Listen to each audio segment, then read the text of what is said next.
जो सत्य के रास्ते पर चलता है वह रास्ता एक ना एक दिन भगवान के द्वार तक हमें और आपको पहुंचा ही देता है। सत्य का रास्ता ही ईश्वर तक जाता है, दूसरा कोई रास्ता नहीं है।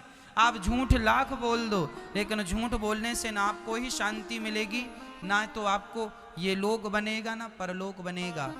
सत्य बोल के हार जाना अच्छा है, पर झूठ बोल के जीत जाना अच्छा नहीं है। झूठ बोल के जीत जाने से अच्छा है सच बोल के हार जाइए। कम से कम आप सत्य के साथ तो रहेंगे।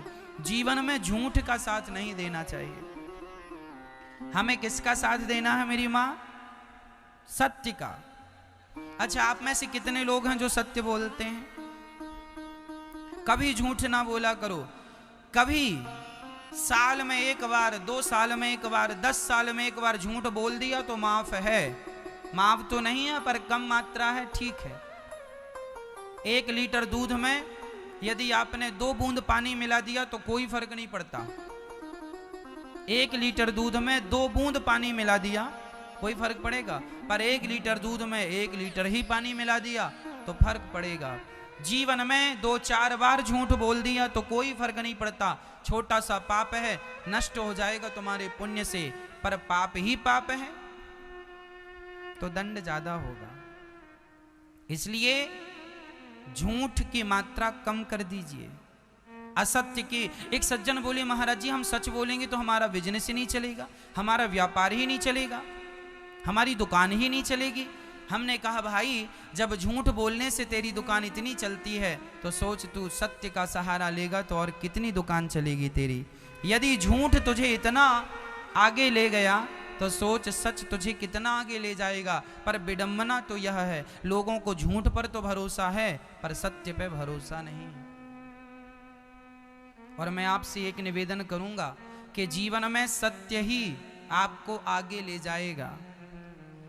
यदि झूठ की इमारत आपने बना रखी है तो झूठ की इमारत बहुत जल्दी धराशायी हो जाती है, क्योंकि वह मजबूत नहीं होती। सत्य की नींव बड़ी मजबूत होती है मेरी माँ। सत्य के रास्ते पर चलोगे तो सदियां गुजर जाएंगी, समाज तुम्हें पूजना बंद नहीं करेगा।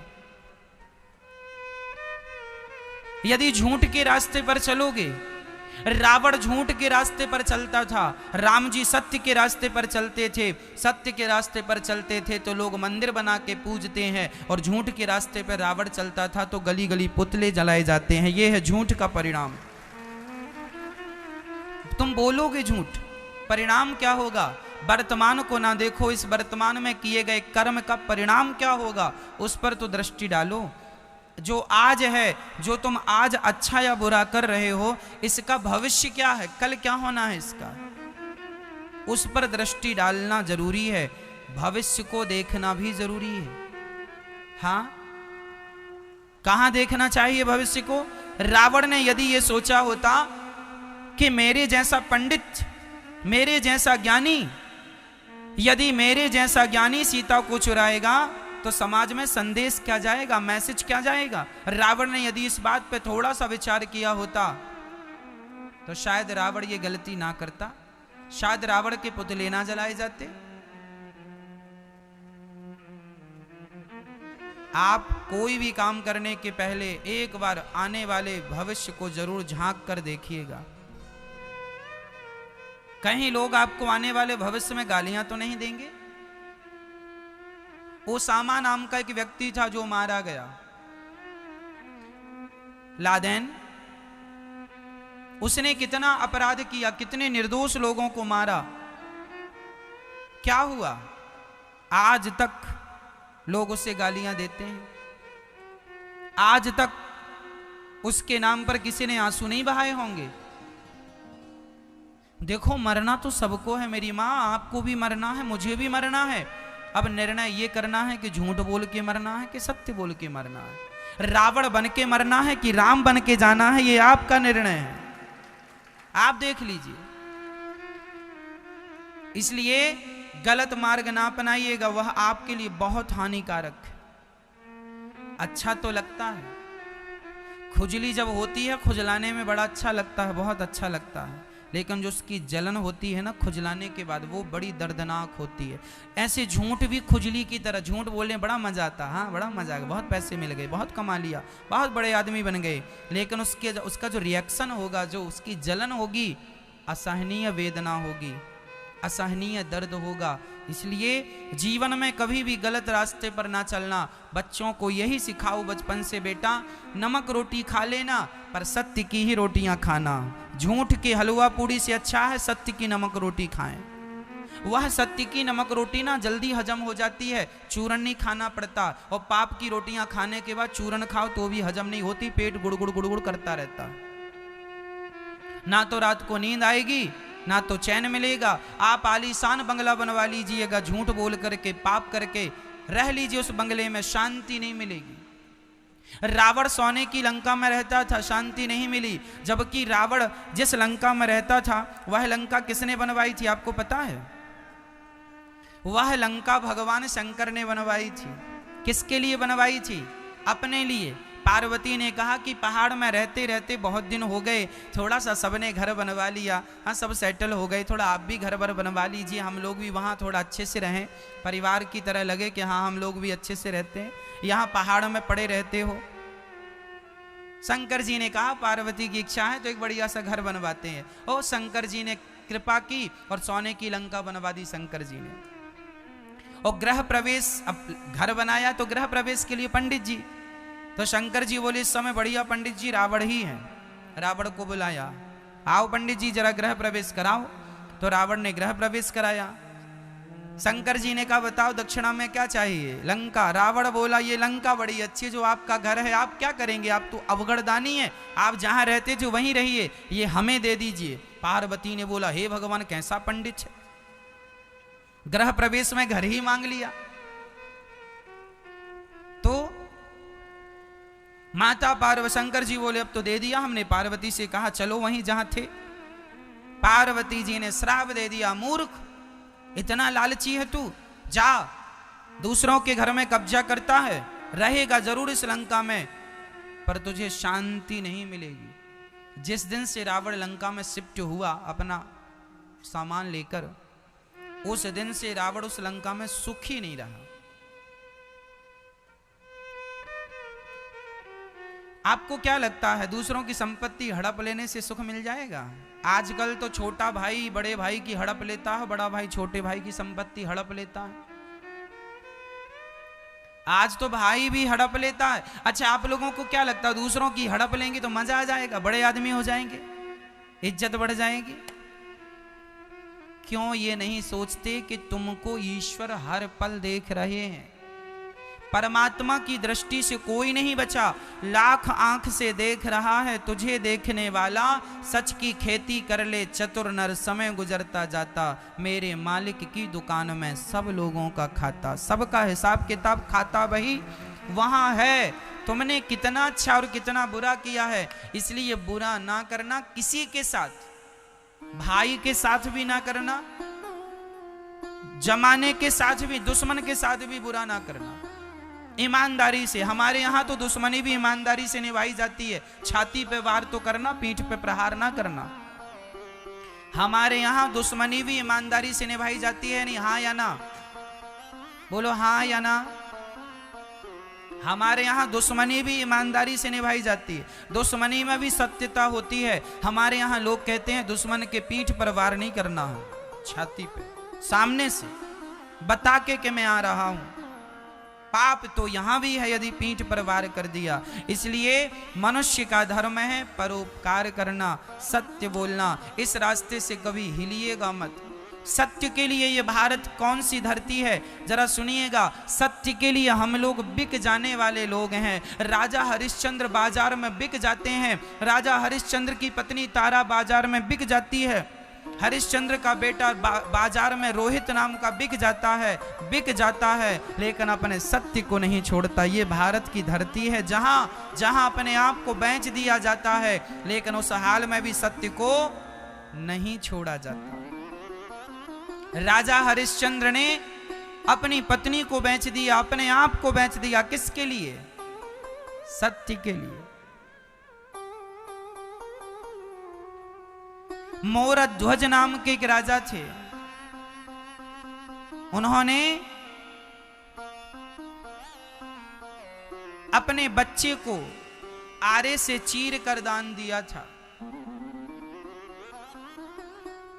सत्य कितनी बड़ी चीज है शायद आप नहीं जानते। गोस्वामी जी लिख रहे हैं, सत्य बराबर तप नहीं, झूठ बराबर पाप। सबसे बड़ा पाप क्या है? झूठ बोलना। और आज लोग झूठ ही बोल रहे हैं। एक राजा थे, उनका नाम था मोरध्वज। यह द्वापर युग के अंत की बात है। जब द्वापर युग में महाभारत का युद्ध हो गया, धर्मराज युधिष्ठिर राजा बन गए और राजा बन के उन्होंने प्रजा को खूब भंडारा किया, भोजन प्रसादी कराया, लंगर चलाया, यज्ञ किया, सबको संतुष्ट किया दान दक्षिणा देकर। तब अहंकार से अर्जुन ने अंगड़ाई लेते हुए श्री कृष्ण से कहा, श्याम सुंदर बताओ, क्या इस धरती में हमारे भाई से बड़ा कोई दानी है? क्या हमारे भैया धर्मराज युधिष्ठिर से बड़ा कोई दानी दूसरा है? बड़ी अहंकार से ये बात अर्जुन कह रहे हैं। भगवान मुस्कुरा दिए। भगवान ने कहा, अर्जुन तुम्हारे भाई का नाम तो लिस्ट में सबसे नीचे है। अरे नीचे? तो जरा हमें लिस्ट चेक कराओ, सबसे ऊपर किसका नाम है? भगवान ने कहा, लिस्ट चेक ना करो, हमारे भक्तों का हिसाब किताब हमारे पास रहता है। तुम्हारा भाई तो अभी बहुत छोटा है, दानियों के नाम पर छोटा। अच्छा, तो बड़ा कौन है? जिद कर ली अर्जुन ने, हमें बताओ कि सबसे बड़ा दानी कौन है। भगवान ने अपनी लिस्ट पकड़ा दी, देखा तो सबसे ऊपर नाम था मोरध्वज का। इस दुनिया में बड़े बड़े दानी हुए हैं मेरी मां। उन दानियों में दानवीर कर्ण भी हैं, दानवीर हरिश्चंद्र भी हैं, लेकिन इन सबके दान से श्रेष्ठ दान मोरध्वज का दान है। ये मोरध्वज ने आखिर क्या दान कर दिया? चर्चा लंबी है। जब अर्जुन ने देखा कि मोरध्वज नाम का व्यक्ति है, उसका नाम, अर्जुन ने कहा, महाराज मैंने तो इस आदमी का नाम भी नहीं सुना। यदि दानी होता तो मेरे कानों में इसका नाम कभी ना कभी तो पड़ता। भगवान बोले, ये दानी जरा गुप्त में रहता है, छिपा करके देता है, इसे जान पाना संभव नहीं। अर्जुन बोले, मैं परीक्षा लेकर देखूंगा कि सच्ची दानी है कि आप पक्ष ले रहे हैं भक्त का। भगवान बोले, देखो मुझे तो उस पर कोई संदेह नहीं है, सच्चा दानी है। तुम्हें फिर भी संदेह है, चलो परीक्षा ले लो। अर्जुन, कृष्ण और यमराज, यमराज जी को बुलाया गया। अर्जुन और कृष्ण ने ब्राह्मण का रूप बनाया, यमराज को शेर का रूप बना दिया। शेर बन गए, बूढ़ा सा शेर बन गए यमराज जी। अर्जुन और श्री कृष्ण पंडित जी बन के गए। भिक्षाम देही, भिक्षाम देही। मोरध्वज के दरवाजे में जाकर भिक्षा, जब भिक्षा मांगी, मोरध्वज निकल के आए। ब्राह्मण देवता आए हैं, देखो घर में ब्राह्मण आए तो बड़ा सम्मान किया करो, बड़ा आदर किया करो, ना जाने किस रूप में नारायण मिल जाए, है ना। सम्मान किया मोरध्वज ने, चरणों को पखारा, चरणों को धोए, चरणों को धोकर बिठाया, आरती उतारी, पूजा की। और मोरध्वज ने कहा, महाराज ये बताइए आपका आगमन क्यों हुआ है? मैं आपकी क्या मदद करूं, क्या सेवा करूं, बताइए। ब्राह्मणों ने कहा, राजन आज हमने सुना है तुम बहुत बड़े दानी हो। अच्छा, मोरध्वज का नियम था कि पहले जब तक किसी को दे नहीं देते थे तब तक वह अन्न भी ग्रहण, जल भी ग्रहण नहीं करते थे। दान देकर ही वह कुछ खाते और पीते थे। आज ब्राह्मण आए हैं, क्या देना चाहिए? जो आप मांग लेंगे सो दे देंगे। अच्छा, तो फिर एक काम कीजिए ना। ब्राह्मणों ने कहा, यदि देना हो तो हाथ में जल लेकर संकल्प लो। ऐसा तो नहीं कि हम मांगे और आप मुकुर जाओ, इसलिए पहले संकल्प। अच्छा, मोरध्वज ने कहा, जो मैं कह देता हूं वह करता हूं, प्राण जाए पर वचन न जाए। आपको फिर भी यकीन नहीं है तो एक काम कीजिए, ये रहा संकल्प। हाथ में जल लेकर के संकल्प कर दिया, जो आप कहेंगे मैं दूंगा। संकल्प छूट गया। अब ब्राह्मणों ने कहा मोरध्वज आपने संकल्प दे दिया है, जो मांगूंगा दोगे।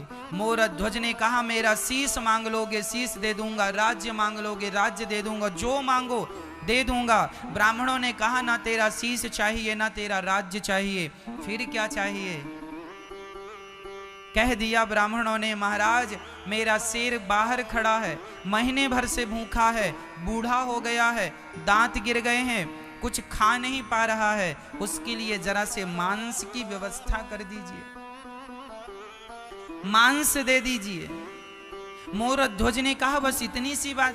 अरे मांस चाहिए, मैं अपना मांस देता हूं, आपका शेर कितना खाएगा?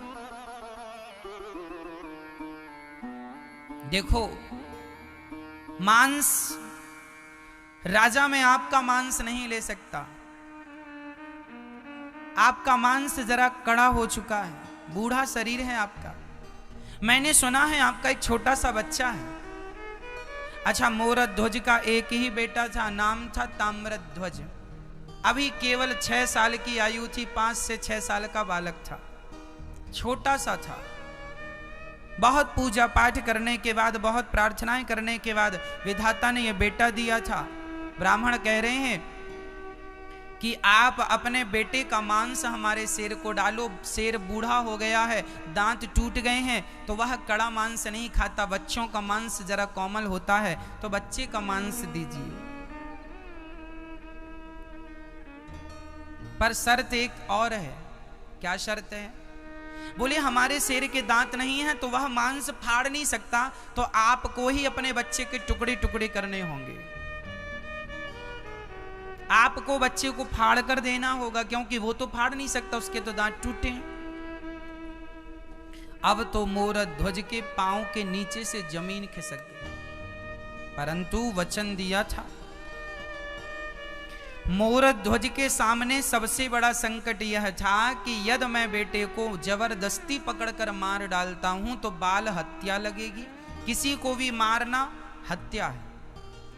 यदि मैं बच्चे को मार देता हूं तो हत्या लगेगी, और नहीं देता तो जो मैंने वचन दिया है वचन मिथ्या हो जाएगा। धर्म संकट में पड़ गए मोरध्वज। तभी उनका वह नन्हा सा बालक 5 वर्ष का दौड़ा दौड़ा आया, पिताजी मैंने सब सुन लिया, आप यही सोच रहे हैं ना कि मेरी मर्जी है या नहीं? पिताजी ये लो मैं खड़ा हो गया। अरे वह पुत्र कैसा जो अपने पिता के धर्म को ना बचाए। यदि मेरे द्वारा आपका धर्म बचता है, पुत्र के द्वारा पिता का धर्म बचता है, तो यही पुत्र का धर्म है कि वह पिता का धर्म बचाए, इसीलिए उसका जन्म होता है। मैं आपके धर्म की रक्षा के लिए मैं अपने प्राणों का बलिदान दे सकता हूं पिताजी, आपका वचन मिथ्या ना हो। यदि आज आपका वचन टूट गया तो आपका धर्म चला जाएगा, और बेटे के रहते बाप का धर्म चला गया तो बेटे का होना व्यर्थ है। अरे पिता के धर्म की रक्षा पुत्र ना करेगा तो कौन करेगा? बेटा खड़ा हो गया, आरे की व्यवस्था की गई। जब रानी को पता चला मोरध्वज की पत्नी को कि बच्चे को आरे से चीरना है, आरा जो लकड़ी को चीरता है आरा, ताम्रध्वज खड़ा है, एक तरफ रानी एक तरफ राजा। रानी के तो हाथ कांप रहे हैं, कौन सी मां होगी जो अपने बच्चे के शरीर में आरा चलाएगी? मां थरथर कांपने लगी, रोने लगी, बच्चे को हृदय से लगा लिया, चूमने लगी, गालों को माथे को चूम कर हृदय से लगा लिया। बेटा ये क्या हो रहा है?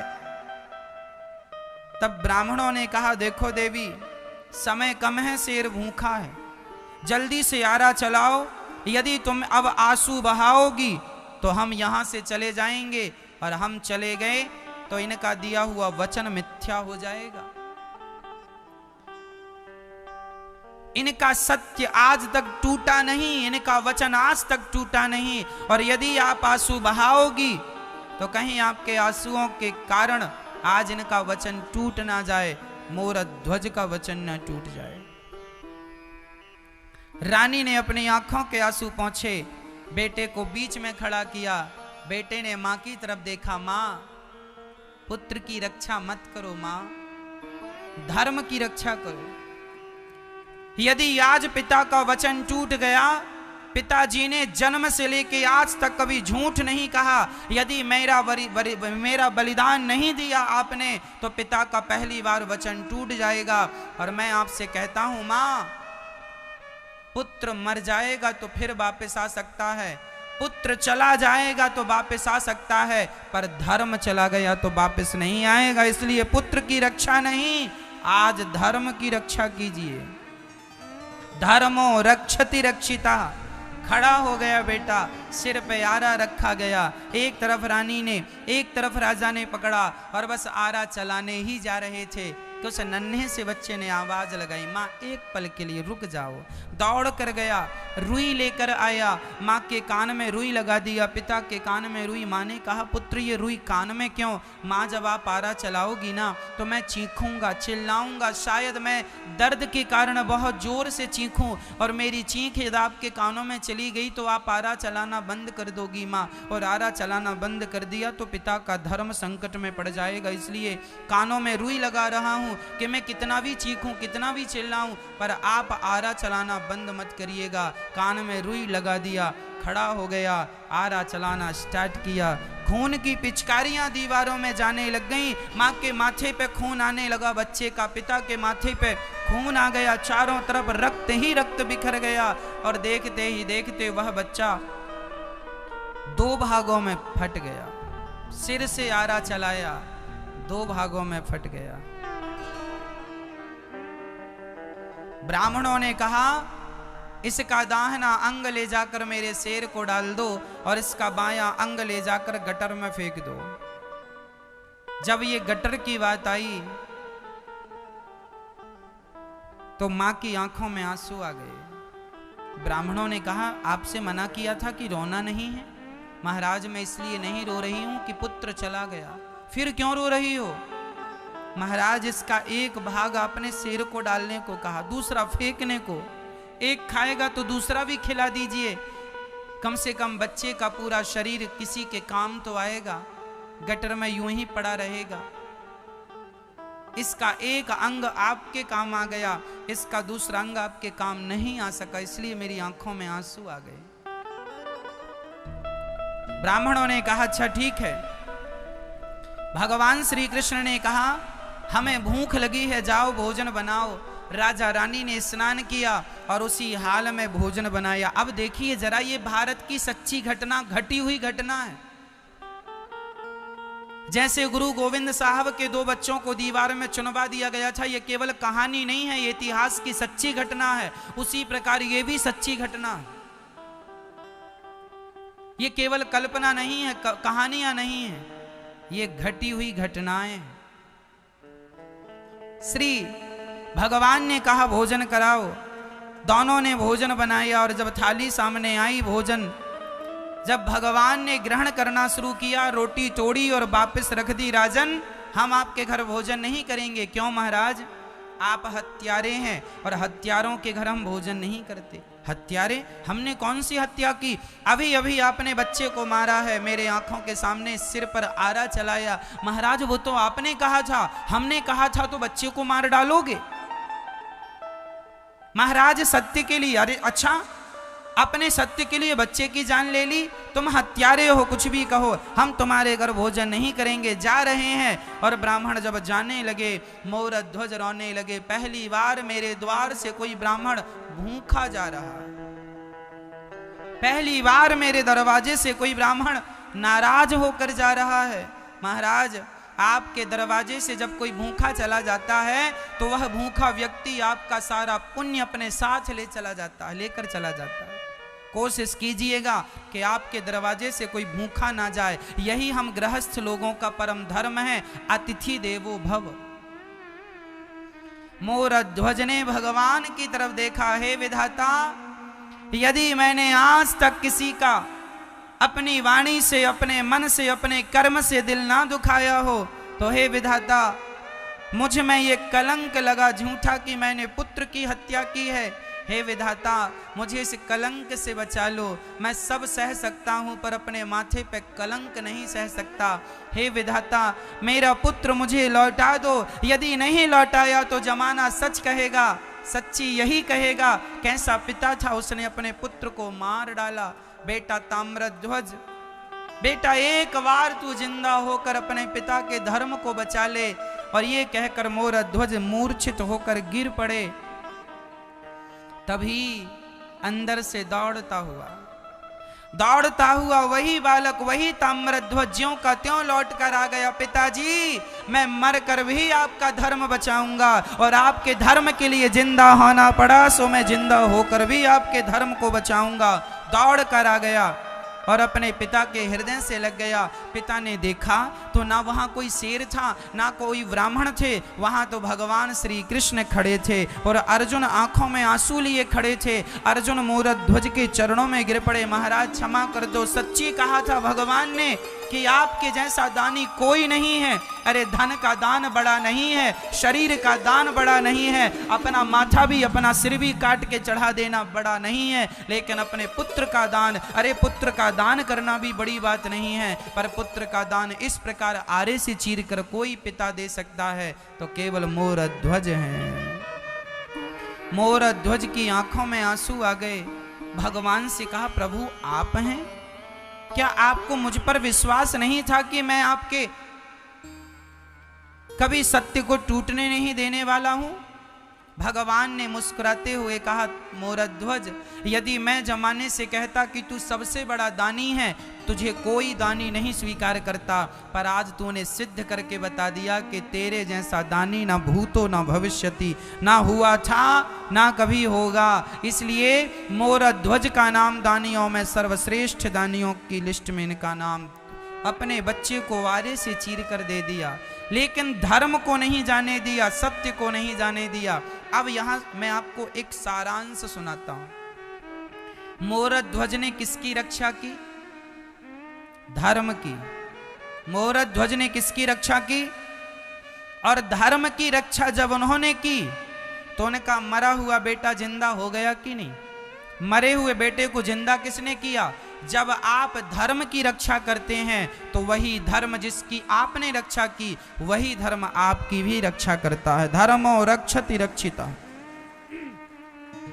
यदि आप धर्म की रक्षा नहीं करेंगे तो धर्म भी आपकी रक्षा नहीं करेगा। सत्य की रक्षा आप करेंगे तो सत्य भी आपकी रक्षा करेगा। इसलिए सत्य के रास्ते पर चलना है। ये भारत वही भारत है, ये मिट्टी वही मिट्टी है जहां सत्य के लिए मर गए, मिट गए, लेकिन सत्य को नहीं जाने दिया। इसलिए प्रार्थना करता हूं 1000, 2000, लाख, 2 लाख, 10 लाख के लिए झूठ ना बोला करो। 10 लाख भी तुम झूठ बोल के कमा लोगे तो 10 लाख 10 दिन में खत्म हो जाएगा, लेकिन जो झूठ बोल के 10 लाख कमाया है वो 10 जन्मों में भी खत्म होने वाला नहीं। वह झूठ का परिणाम मिलेगा और वह दंड भोगना पड़ेगा। पैसे खत्म हो जाते हैं मां, पर पाप खत्म नहीं होता। पापों का दंड तो हमें भोगना ही पड़ता है। बच्चों को सिखाइए कि वह झूठ ना बोला करें, असत्य ना बोला करें, सदा सत्य का सहारा लिया करें, आश्रित सत्य का आसरा लिया करें। सत्य की शरण में जो रहता है, सत्य कौन? ब्रह्म सत्यम। सत्य मीन्स ईश्वर। जो सत्य की शरण में है वही भगवान की शरण में है, जो सत्य की शरण में नहीं वह भगवान की शरण में भी नहीं।